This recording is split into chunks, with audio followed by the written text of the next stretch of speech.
Hello and welcome. This is part 2 of Down the Rabbit Hole with Lynda.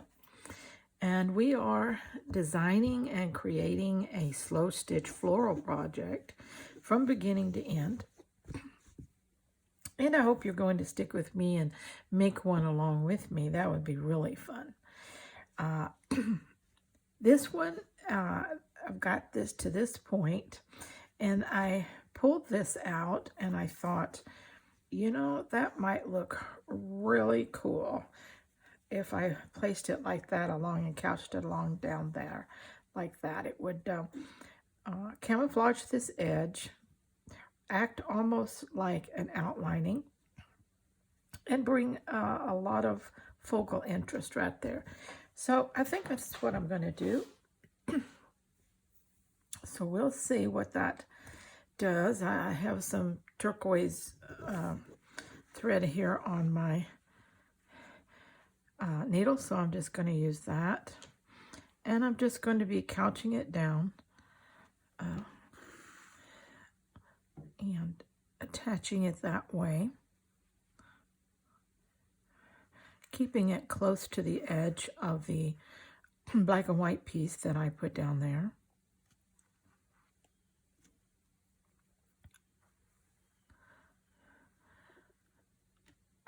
Okay, it's very top. Of course, will go under the flower, but we still want to get it down good. And get this next piece in. Coming into that black and white fabric so that I can make sure that I can pull it tight up to it, because I do want it to run along that edge.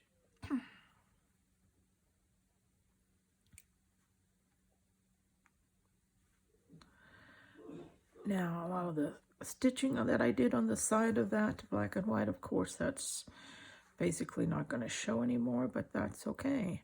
All the stitching that we do that gets covered up is just more security for us.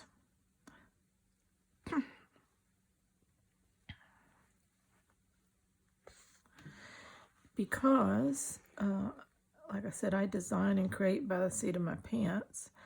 I do a lot of stitching that absolutely gets covered up, and probably for people who plan out better, no, I won't say better, but they plan it out before, that might not happen so much for them, but it does for me.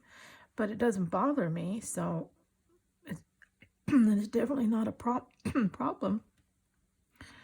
If something's stitched twice, I know it isn't going to move around.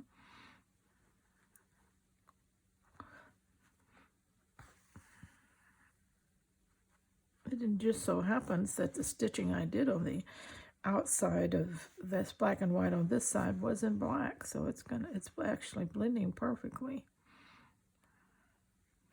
The turquoise that I'm working with right now is going to show.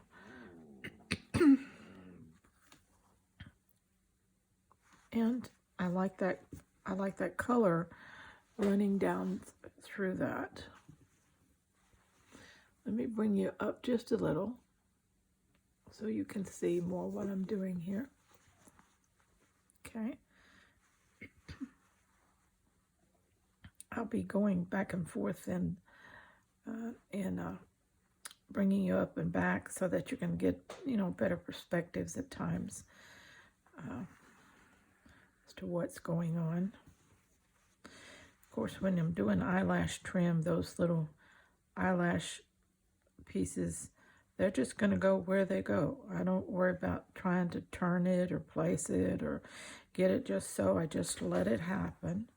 Let them go where they want to go.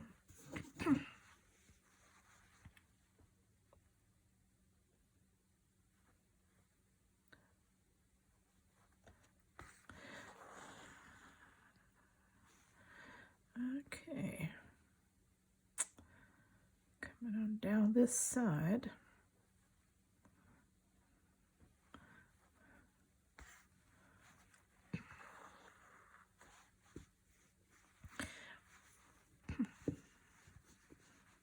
It has tremendously rained again.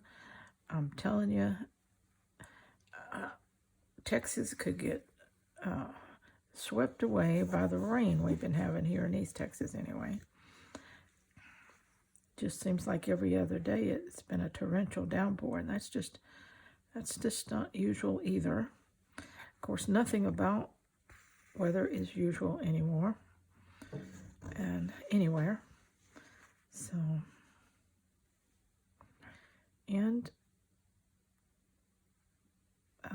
I'm a pretty avid Bible student myself, and I do believe that what we're seeing in the weather and the natural phenomenon is in fulfillment of Bible prophecy for the last days, and just certainly has made it critical times hard to deal with, as the Bible also foretold in these last days. And everybody is struggling with something, and the natural disasters has been tremendous, especially in the last 20 years. It's just getting bad to worse. So you never know what to expect, except things things are going to go bad to worse according to Bible prophecy. So don't expect anything to improve greatly.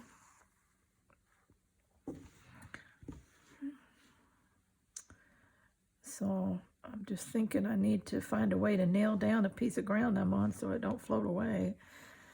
Of course, all this rain we're having now will be really great in July and August, when it doesn't rain very much and the heat is so intense.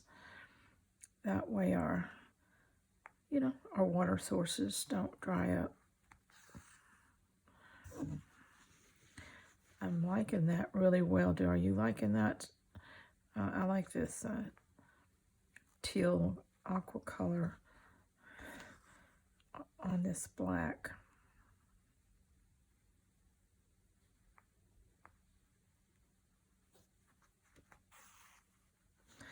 Adds a little interest down like that, doesn't it? Okay, we got that on there. Let's just take that to the back and secure that thread.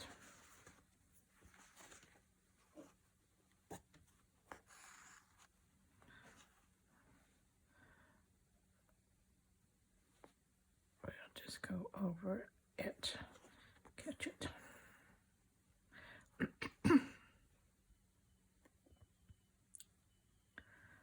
Ooh, there we go.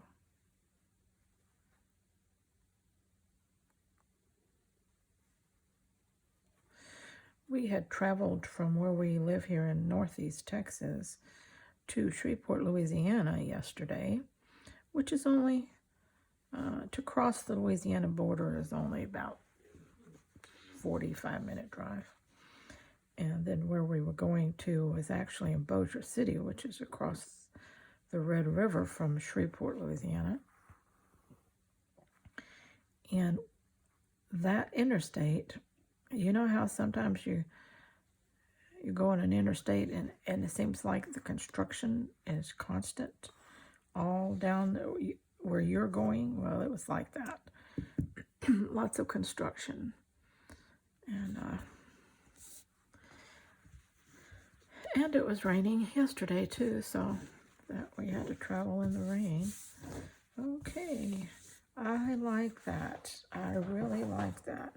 That really sets that off and brings it forward, this part here, which is good. And because when you start putting leaves and maybe other flowers in, you can totally lose your stems. And you don't want to totally lose them. Maybe a little bit, but not totally.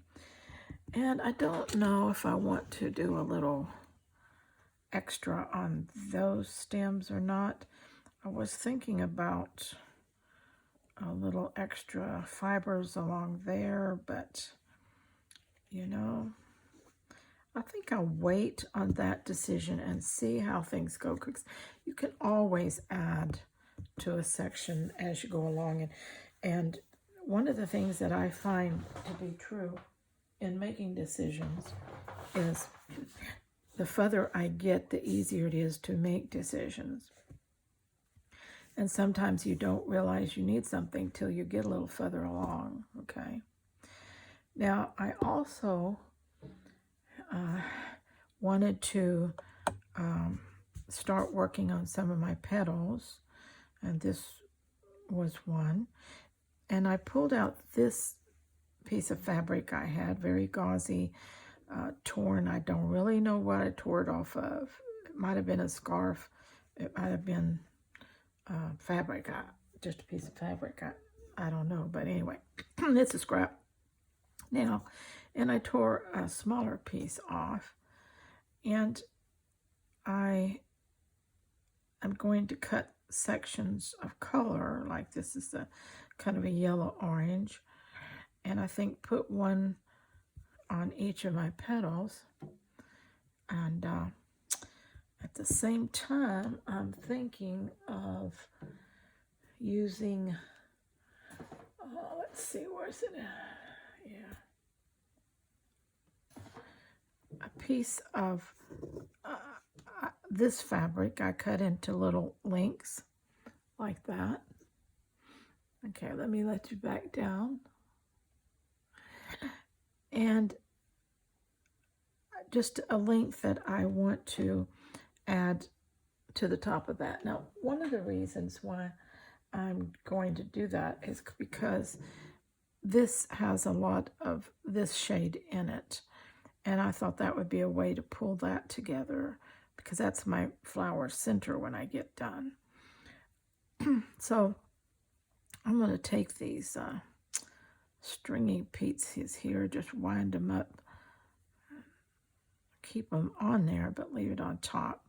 And maybe lay that in there at like the center, to where the colors all show, but I've got that diversity working on this pillow.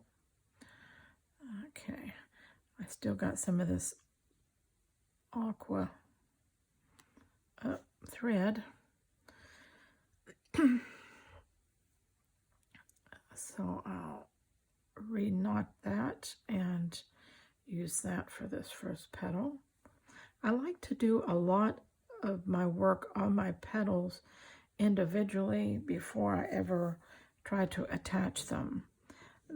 It just is easier to maneuver and work with it. So I'm definitely gonna do it that way. Now, I'm just going to do a back stitch going up the center of this piece to attach it.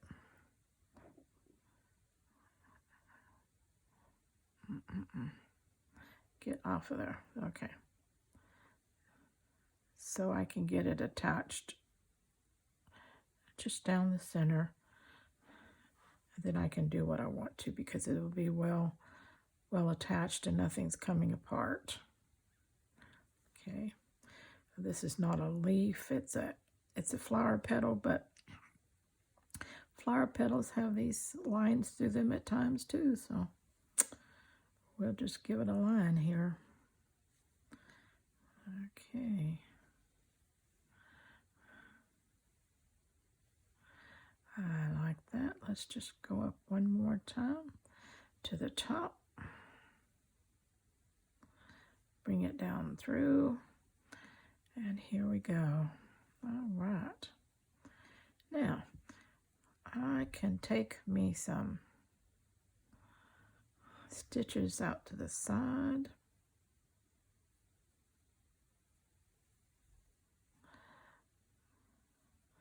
Just like I were running some veins through the flower petal itself.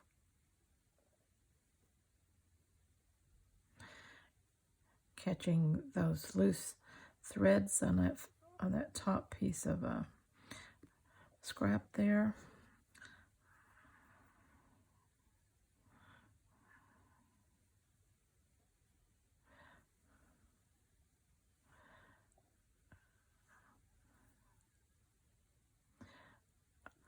This is securing it more, plus also giving me just color going up through there. Whoops. I'm going to take it further out on this one. There you go. Then further out again to the edge. Go. And the same way on the other side.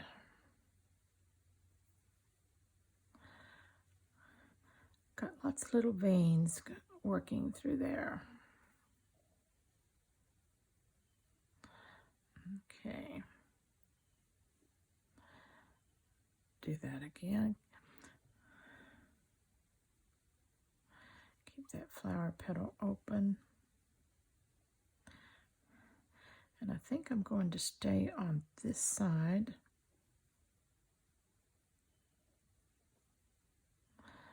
With this color. And do the other side in a different color.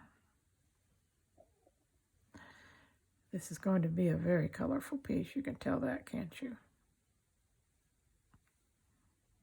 I don't know yet how colorful because I'm not there yet, but the way it's working, it's going to be colorful.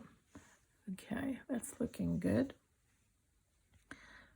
I'm liking that so far. Let's put one that goes down and catch this bottom part, which is probably going to be covered up by the center, but still, again, it doesn't matter.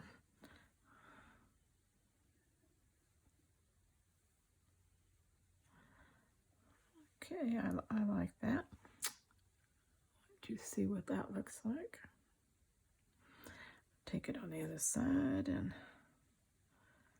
stitch it down. This is a very, very loose weave fabric here that the back part of the leaf is made of. It's kind of delicate. Okay. All right. Okay. So now, what do we want to go this side with? I'm thinking I'm going to go, I have kind of a rusty color up here.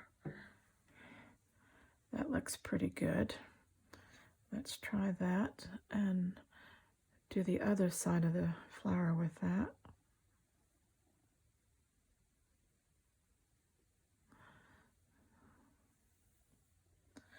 I don't necessarily do everything that I'm going to do on a petal individually, like I've got it like here, because again, like I said, a lot of things I don't know I want to do until I get further along.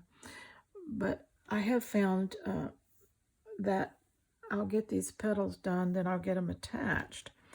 And once other things start filling in, then I find out, okay, that petal needs more interest, it needs more layers, and so I'll go back and add things.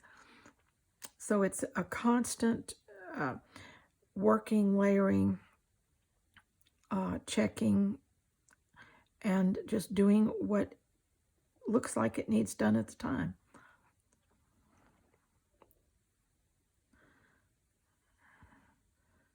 Okay.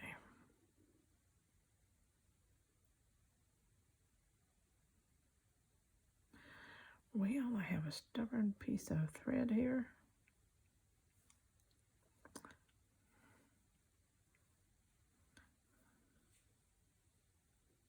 Could be my eyes too, because all this weather, you know, when it kicks in your allergies, your eyes just seem to water a lot and it's harder to see.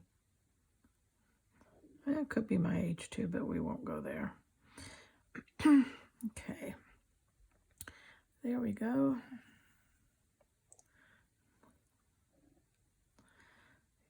Give that, yeah, we will do the same thing on the other side. I'm going to put one stitch on the right side here, just to pull it together a little bit more. say, and then come up.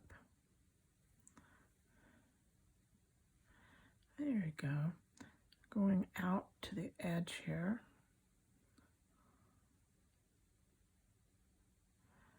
Okay, looking good. Come down. Again, go all the way out to the edge of that second piece that's on there. Come up close to that and take it out to a different direction, both sides.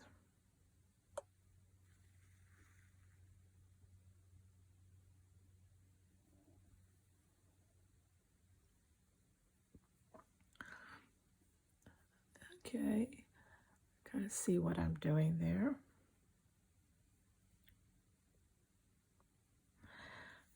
Okay.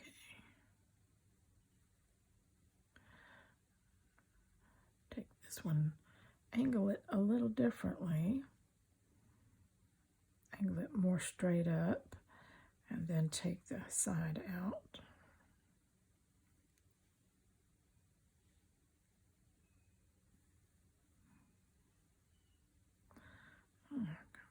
That's looking good. Again, I'm going to drop down again, and I'm going to go straight up, basically. And again, I'm going to come back to the center again and cross over this time. That stitch.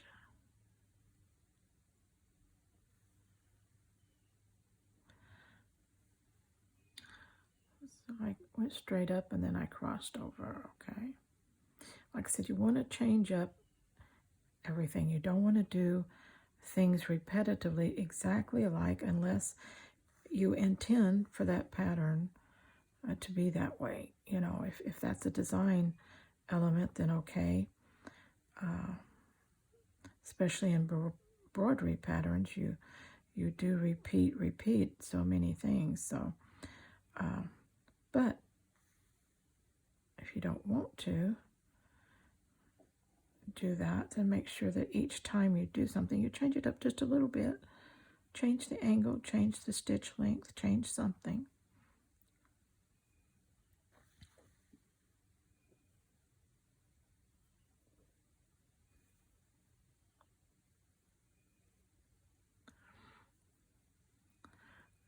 So far, what we're doing here.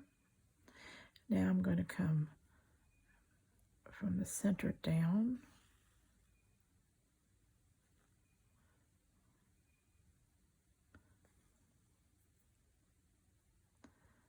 Go back to the center and go out.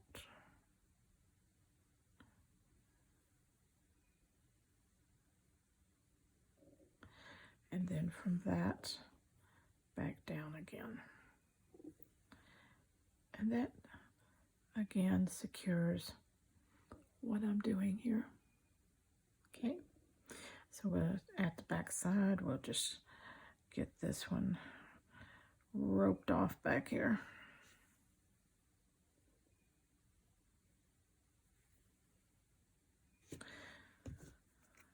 Okay. So that is basically one petal. And if we had our flower here and we laid it over, that would be kind of what one petal is going to look like, okay? Now, like I said, it doesn't mean we're not going to come back here and do some more. We could cut more fabric, more yarn, beading, sequins. We could do all kinds of things out here. But I'm thinking that I won't do too much because my focal point, my center, is pretty busy with items like that. But I will, just the fact that there'll be 6 of these and they will be colorful, and I think that might be enough. But we won't know until we get there whether that's true or not. And so we will need to get another piece here. Okay, of our fabric. Here's another petal, and here's another piece that I cut off, so let's put him up there. Okay, and if your ends aren't raggy in it, we'll raggy them up. And then this piece, which I'm going to fray some more around the edges, and lay it in the center so it's pretty much like the other one. Okay, I might bring this down a little bit so that more of our back petal shows. There you go. That's going to be enough color there, like that. And this time we've got a little bit of this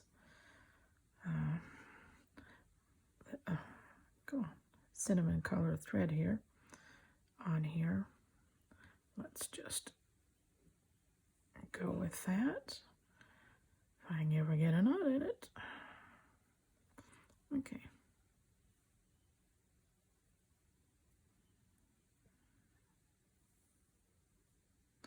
And we'll use that to make our running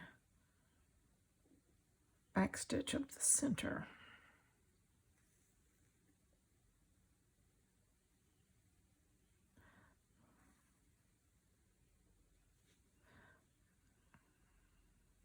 Okay.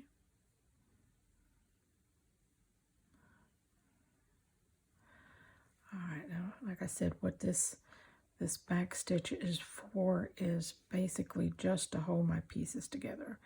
It's not really a design or decorative element. It's just holding pieces together.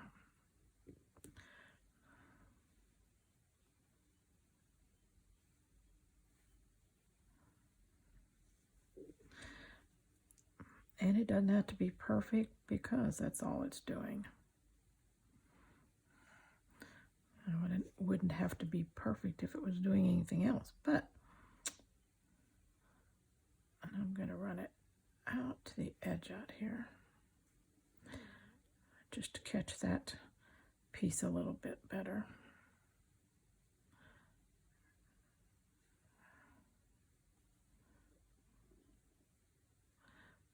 Okay, come on. Okay. So we came out, went over, and we basically got that down. It's not going anywhere, and I can work with this without losing that part constantly. So we'll just secure this on the back side.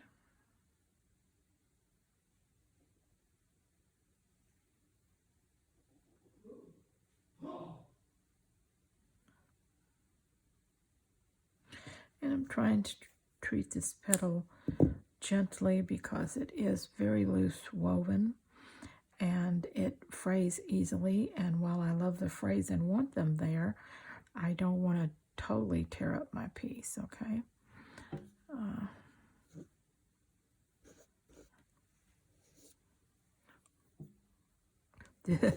This colorization right here and this batik, I keep thinking that's threads and I keep trying to pick them off and they just don't come, and then I realize, okay, that's part of the coloring in this batik. Okay, so that's going to be a second flower when we get it all stitched together.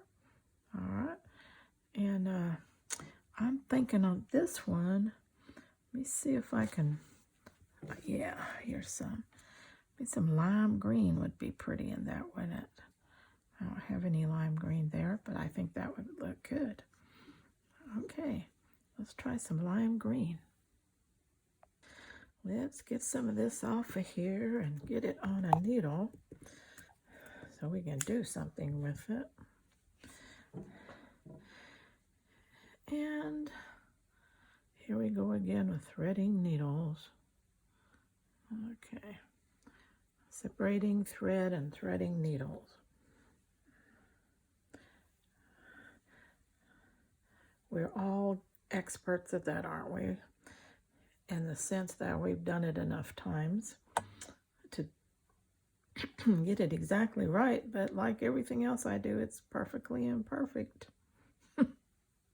It just don't come out perfect every time, but I get it done. That's the perfect part. All right, let's grab a needle.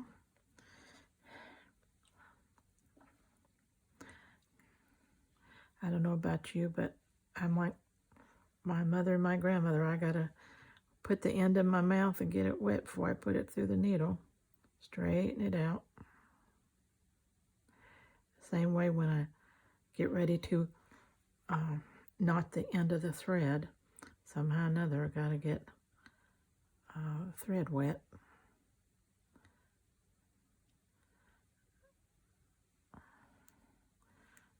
I just habit from, that's how I learned from watching others, and that's just habit. And I don't know whether it really works all that much better or not, but it's just habit. Okay, let's get this off of here for now, and we'll be working with this one. And we're going to change it up a little because, like I said, we don't want to do the same thing all the time. So for this one starting out, let's just go make long horizontal stitches instead of the vein type stitches. Let's make some long, really long horizontal stitches. Okay.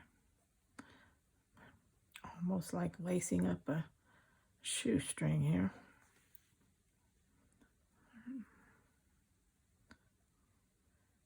Come on. Always got to stretch those strings back out, straighten it out so it doesn't distort your piece. I love the color of yellow green, whether it's, you call it chartreuse, or whether it's a lime green or yellow, just a yellow green, whatever.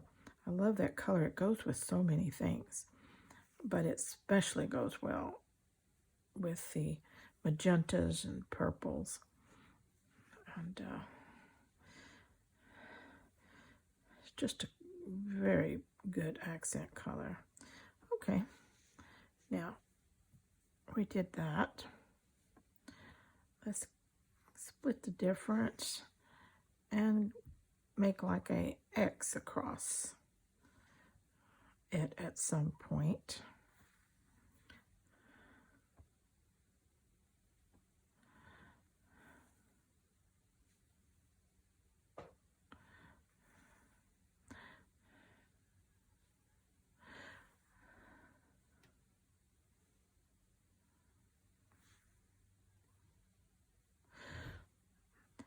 Again, each petal, each time we do a repetitive element, if we try to change it up just a little bit, and it doesn't mean like if you have 6 petals, every 6 of them have to be different, but you know, maybe you could do 2 and 2 and 2, and that way it would appear that you have this diversity.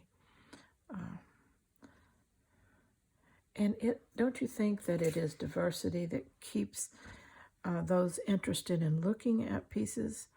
They keep looking because they keep finding new and different things. And so sometimes we have to scratch our heads and find a new and different way.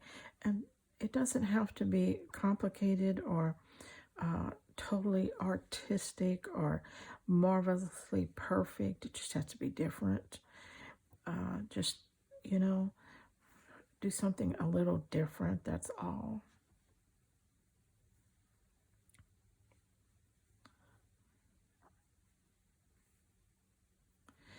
Okay, you can see that with these two together, they are stitched totally different, okay, all the way around.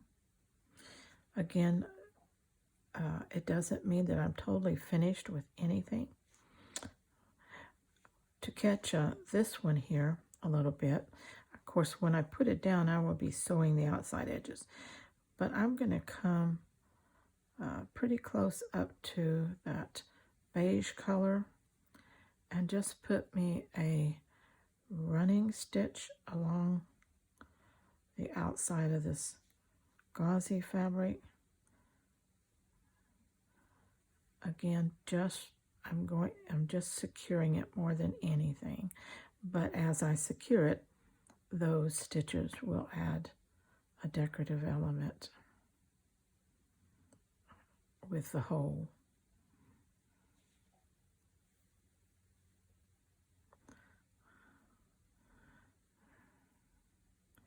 Just bring it around the top a little.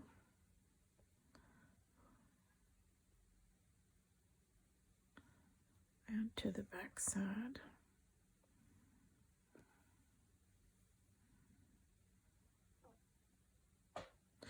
There we go. That'll work. And now we'll just secure this on the back.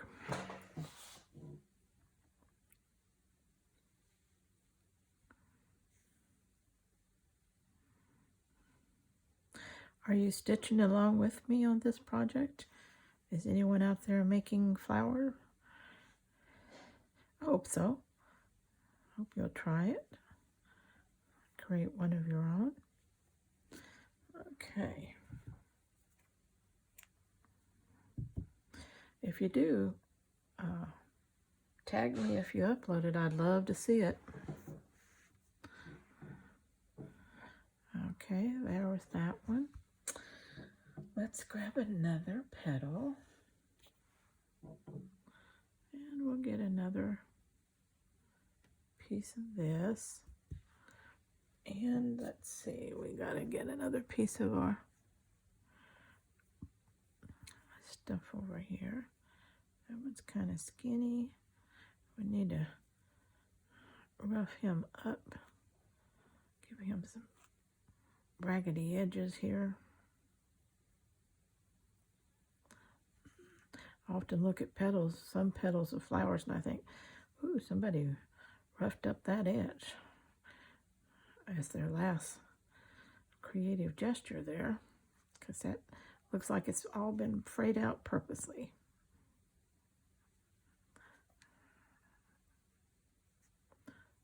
Okay, we got a little, do we want to go that way? Let's go that way.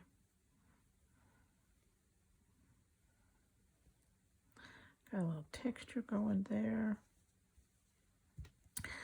Now on this one, I think I have some burgundy thread back here somewhere. Let's see on my, no, I don't seem to have burgundy, but I do have some pink. Let's see if that will work. If I can get it out of my nut.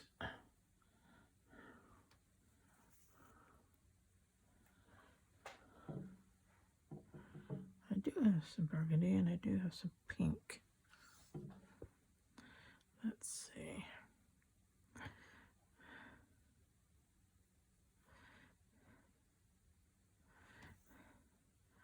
Not a very long piece, but we'll take it as far as it'll go. It's 2 strands and it's pink. And there's a burgundy one if we need to finish up something else.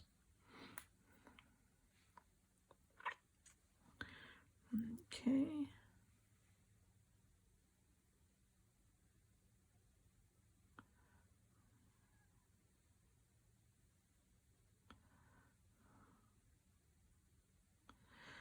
There we go.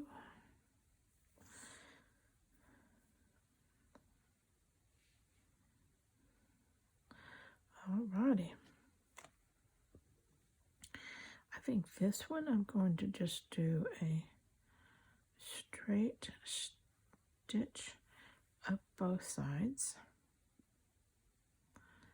Keep it close to the edge of that. Oh, I have all kinds of mess here. What is going on? Ah, well, I think we have to start over with that one. I don't want to fight with that mess. Let's start over with that one. See, everything doesn't go perfect for other stitchers either. One thing to remember, just because you have a glitch doesn't mean you're a terrible stitcher. Just means you have a glitch. Okay, let's try another piece of purple. Well, you know what? I don't really want pink. I want a... That's not it either. This burgundy might do. I really didn't want it that dark, but hey, beggars can't be choosers. Did you ever hear that saying when you were a kid? Beggars can't be choosers. You have to take what you get. Yeah. I had an older sister and brother and a younger brother. And but my two brothers were the ones closest to me in age, so naturally that's who I played with the most. And so I learned a lot of stuff from them that probably I shouldn't have learned. But that was one of the sayings. Beggars can't be choosers. And I always seem to be the beggar. Let's try this again.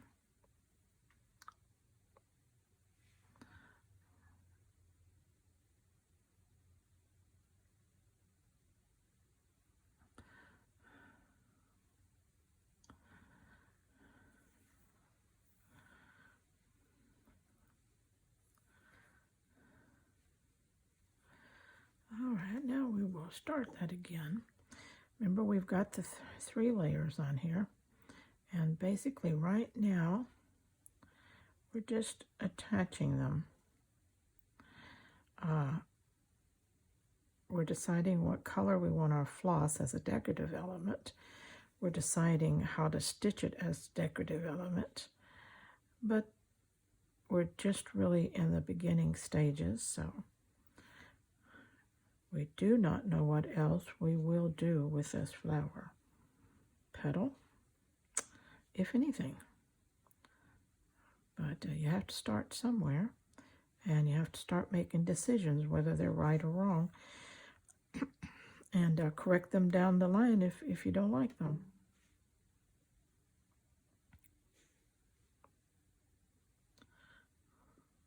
For instance, if I don't like this dark magenta thread, well, I'll just come down with a second row with a lighter color that'll take the emphasis off of it, and I'll be fine.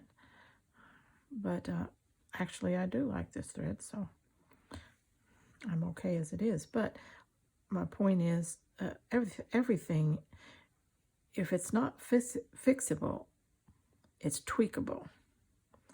You can tweak anything, and it gives it just a little different look that you may just be thrilled with.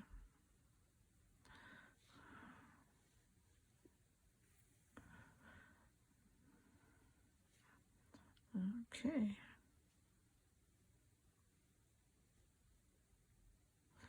I know that a lot of my friends out there come from different parts of the world, and our resources, our fabrics, our yarns, our threads may be different, but we all work with what we have. There, do you like that one? Let's just play it very simple, isn't it? And come out with some beautiful, beautiful things using different types. I have one friend that won't use anything but silk threads, fibers, and I'm thinking, not me. I just like plain old floss. And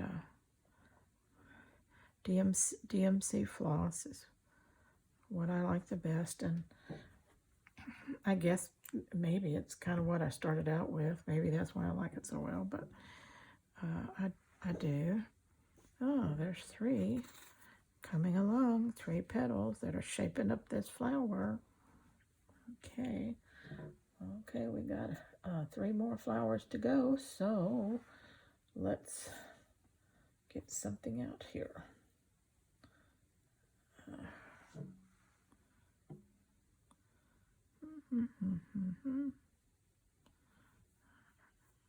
that way.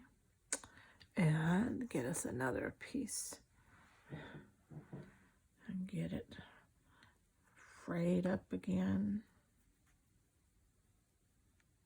I like this little stuff because it has this little embroidery on it, and it's got a very shiny thread, so it's a decorative thing all by itself. But it's keeping it on there, you know. You see I have these little bitty pieces. I don't have hardly anything but these little scraps left of this fabric. Let's turn that just a little. Put that up in there. The colors on this one are very much like this one. And I think I'm going to do this one in the long crossovers.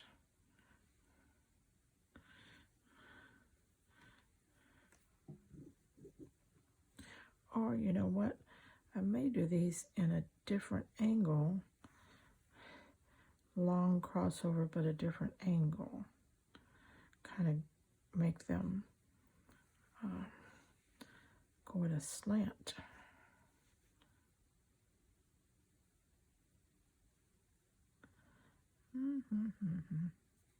Because they are all so long, I will have to come back and cross them or do something with them, because if not, they just tend to catch. Okay.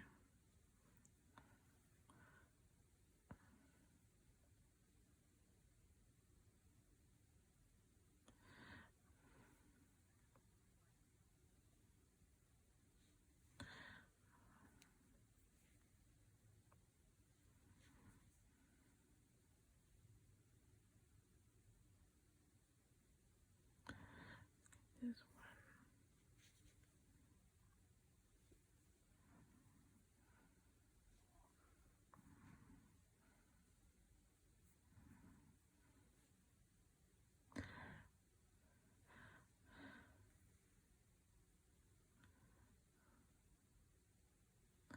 Okay, we did that when we got the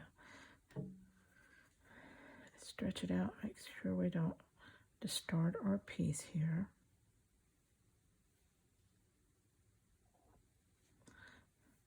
And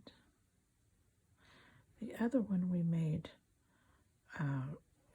long little catches across it. Let's make some short ones on this one. This will look like a stitch where we stitched up a cut. We'll make it look like stitches. Okay, there we go. They're going to be small and several of them across.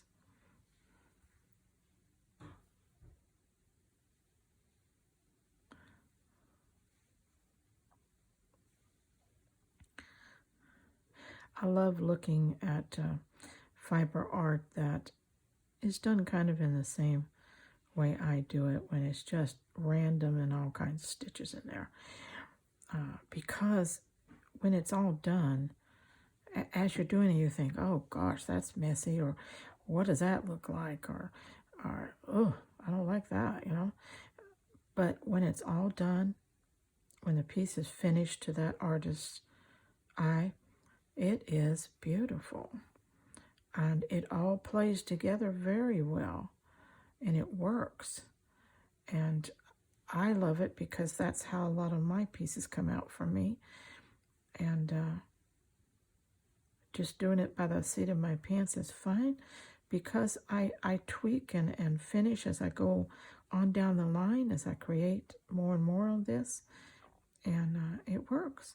And it's amazing how many of these crazy little things you come up with to do, you don't have to do nothing. They're just an artistic expression, and they look perfect when they're in place doing what they are supposed to do. And so as you can see, our diversifying our stitches on each of these petals. None of that stitching makes really any sense, but it's working. It's working in the sense that each of these petals is growing to have a personality all its own. And that's how I like it. I like my flowers not to be perfectly repetitive, but each petal has a personality. When a person looks at it, they're expecting to see different things, and that's what I want them to find. Okay, I gotta take this one over to the back side because we are running out of thread.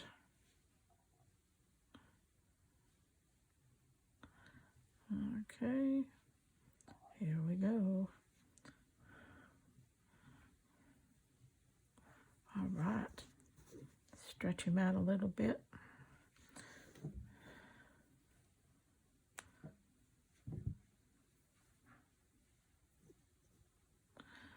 Okay, we have a diversity. We have those, and we have that one, and we have that one. So we have quite a diversity of stitches on these petals so far. So let's audition them a little bit and see how they're going to be working down here. Not that this is a perfect layout, but it gives us an idea. Isn't that looking fun already? Loving it. It does look fun already. Okay, we've got 2 more petals to go.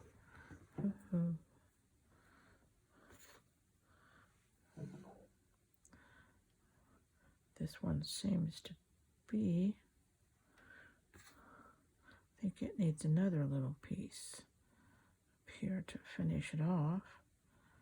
Let's put it under this orange. Come on.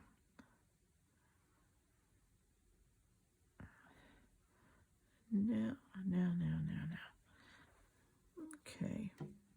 Now we need another one of these.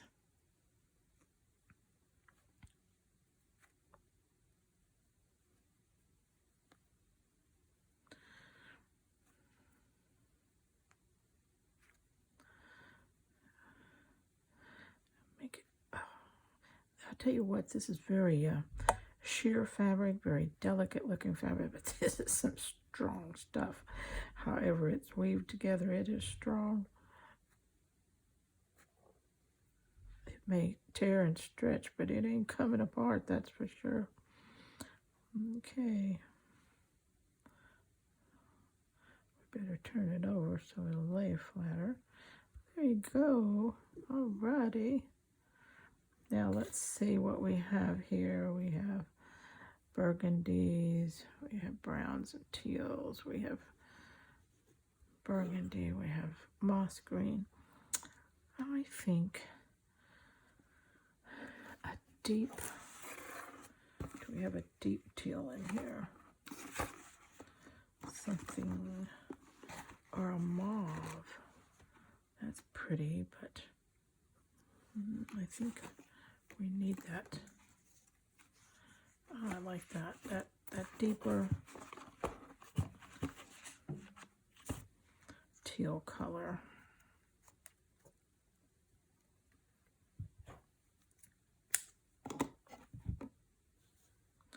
I try to keep a box of some colors right next to me because I can use out of that. And then I've got 1, 2, 3, 4, 5, 6, 7 containers like this above me on the shelf, and I can go up here and I can pull colors out of this, dump it in my box as I'm using projects, and I get quite a little little collection here in my box, and I just like using them out of there because, and the ones that I hang on my light, that makes me finish up colors, and I don't have a million colors that I've used a little bit of, but I use them repetitively until I finish them, and then when my other boxes up there start to get a little low, or I can't find a certain color range after a while, then I go and I purchase some new ones to go in there. And I have plenty of floss, hundreds of these little things, and all colors imaginable, because as you see, I use lots of color, and I don't necessarily, unless it's a particular reason, I don't have to match up color perfectly. Color works for me in just its chaotic way most of the time, and very seldom, but every once in a while I will be very picky with the color I use, but not most of the time. Most of the time being random, it gives me a better look than if I had planned out exactly what color was going where. Because when I plan it, it never comes out random, it comes out planned looking, and that's not what I like. So I pull out, that's why I use the word audition, because nothing is guaranteed a place in this project. It gets auditioned. If I like it, I use it, and if I don't, it goes back in the pile to using something else. Okay. This one, I think I'm just going to do an overcast stitch on this one on the edges. Maybe not go all the way over the edge, just to the edge of the piece, so that I can keep it straight and not wrap it.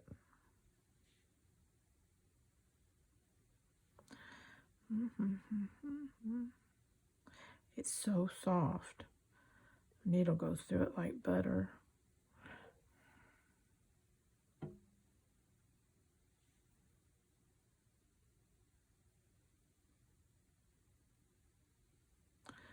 Am I worrying about stitch length, stitch width, placement that has to be just exactly?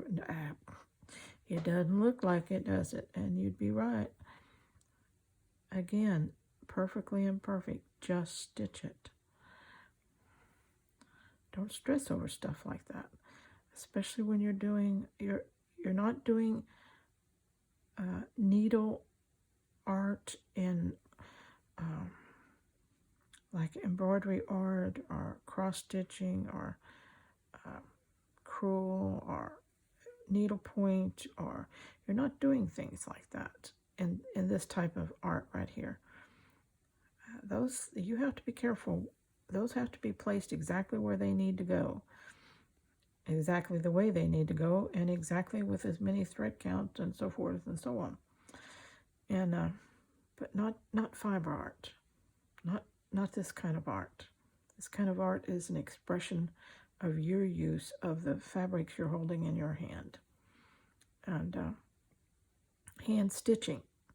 Now there are fiber art pieces that are very structured, very meticulously planned and laid out and executed. That's a whole different kind of fiber art.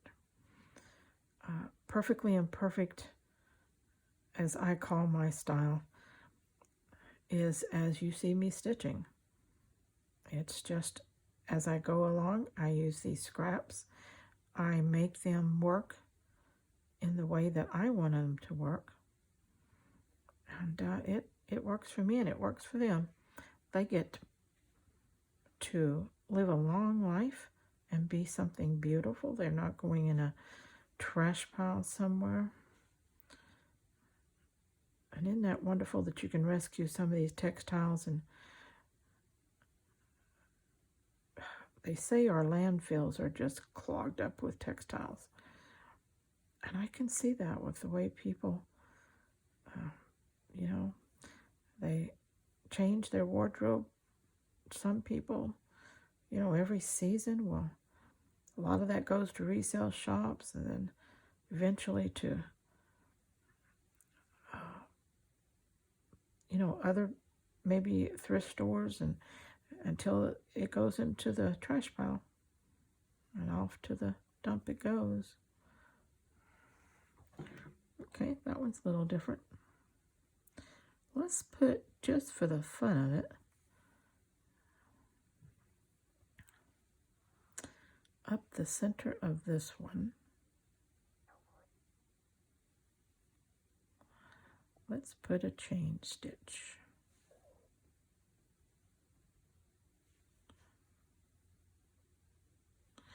Whoa, get around there.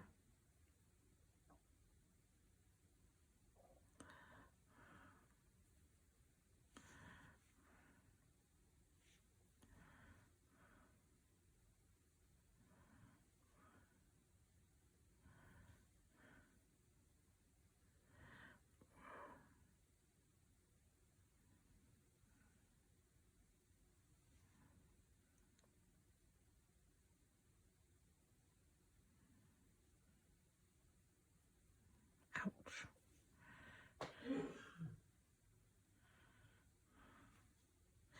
Maybe one more if we can get him to cooperate with one more.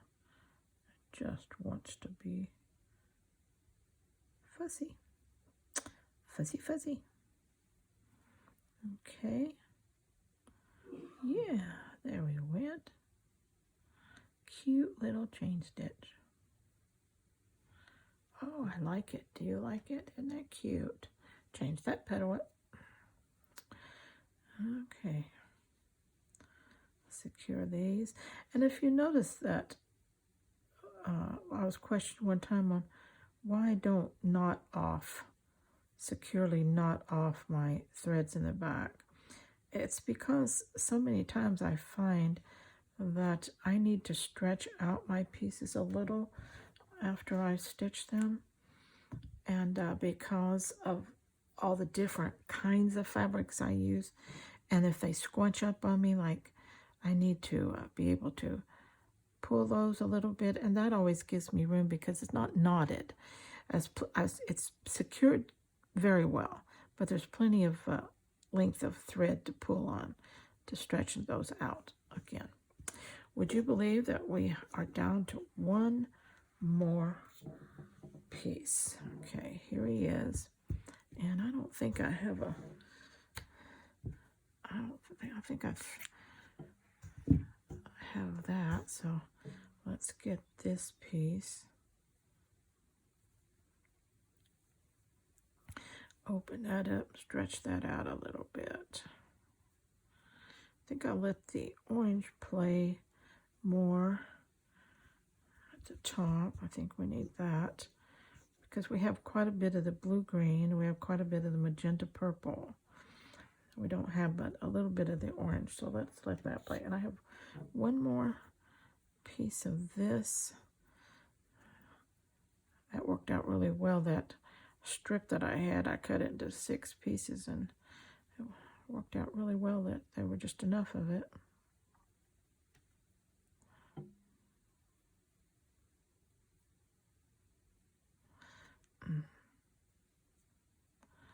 Okay. Alrighty. Now, I want to do something a little different with that. What do I want to do? I think I'm going to use a little bit of fiber here on this one to change it up. Okay, I'm going to push and pull that just a little bit to lengthen it. Put it in the center of that. Now normally this would be something that I would do after I've got this part completed. But this is my very last one, and it needs something different, so I'm going to go ahead and do it right now. I'm just going to use this piece of burgundy thread that I have right here.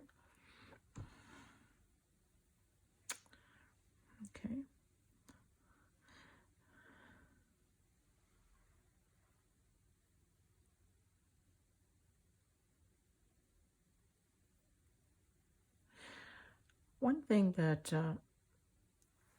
I learned from a fiber artist many years ago, she said, more is a virtue.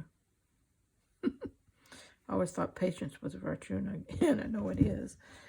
But she said in fiber art, more is a virtue. When you get enough elements, you will turn something ordinary into something beautiful.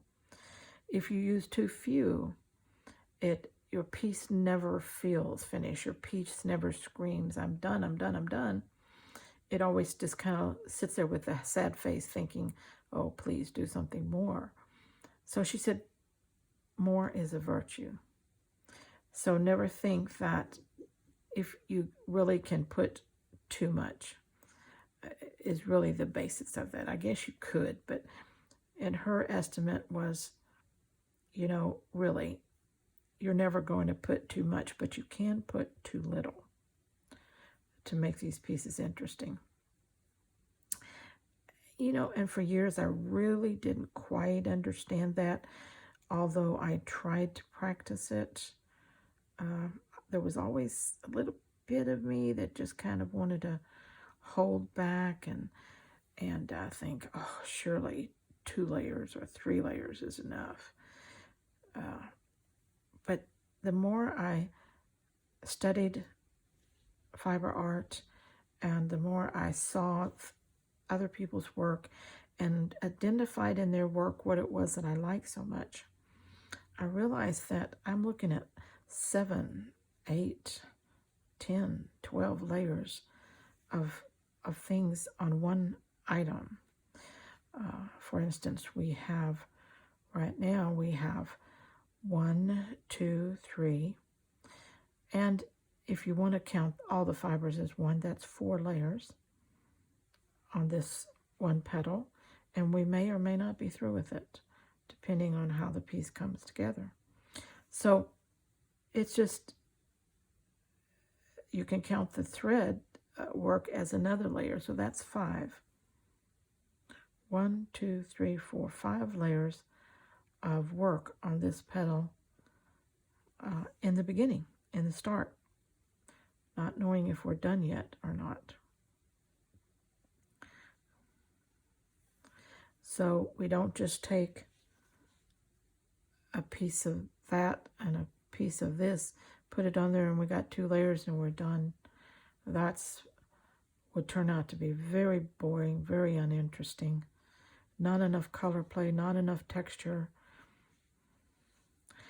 not enough layers where we can actually, layering does the craziest thing. It brings everything together as a whole. It makes it look like one piece when you get the correct layering. You don't actually sit there and identify layers. You just identify a beautiful petal. And then if you study it, you start to see all the different layers that are there. But now if you just put 1, 2, maybe 3 layers that are very distinct, when somebody looks at that, they see, oh, there's 3 layers there, But there's not enough layers to tie it together to where the layering isn't the first thing they notice. You want them to notice the whole as one element. And that's what multiple layers will do for you. It's kind of an oxymoron type thing. The more layers it seems, the more single the piece ends up appearing in the end.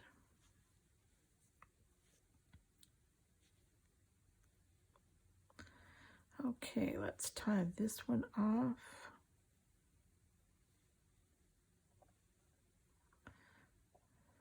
Let me know if you enjoy these longer process videos. That's important because if you enjoy the slower, longer process videos, I will continue to do them this way so that those who want to work along with me can do that without stress. They have plenty of time to see and repeat and work along with me on each of these elements. Okay? Let me know if you enjoy that so that I'll know whether to make more of them or not. Because they do turn out very long, and they are a lot more labor intensive to get ready for uploading. So if you hate them, there's no sense in me going through all that process. Okay, let's just play around here a little bit and see what we might. Oh, I need to turn that one around that way, that way, that way, that way, that way.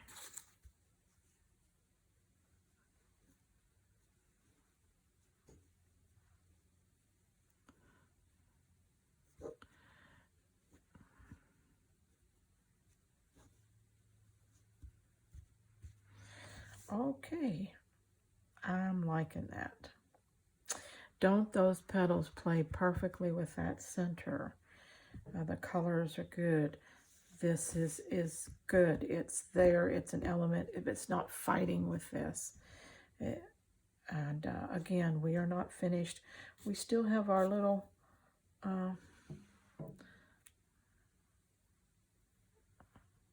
leaves that we're going to use at some point somewhere. Don't know exactly how or where.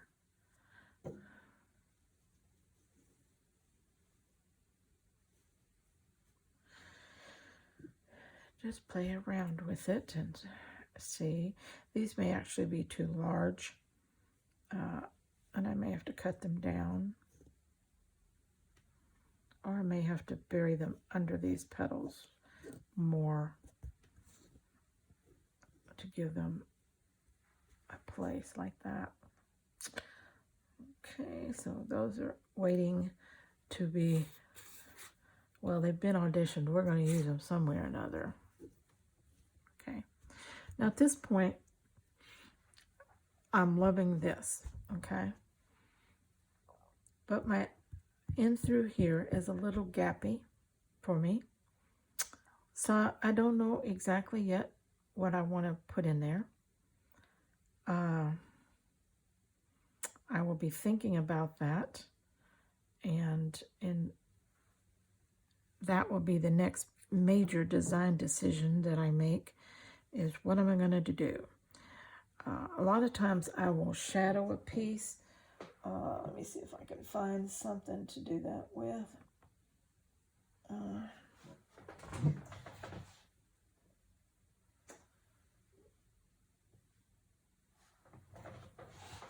Let's say I had a piece of lace here, and I just cut kind of a half leaf shape.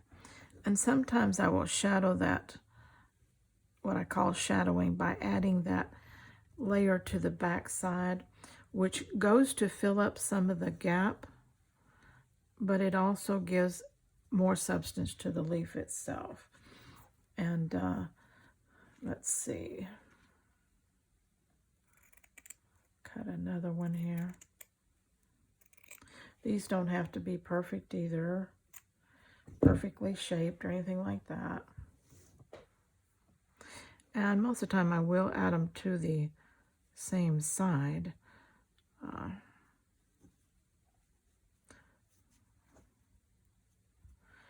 But you can see how that begins to close up the gap a little bit, and just gives a little more depth and dimension, and sets this petal off on a different color, which also emphasizes the color in the petals themselves, especially on this creamy color lace. So I'm thinking that that's what I'm going to do, because it plays perfectly with this lace on the center here. It doesn't detract from anything. In fact, it helps it to come to the focus.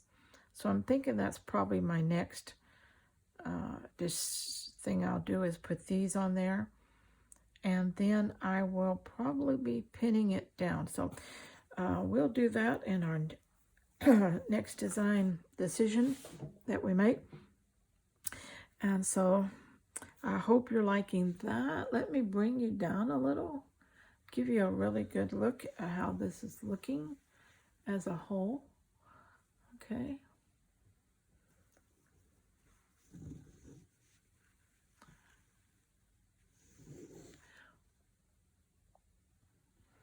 Okay, so let's play there.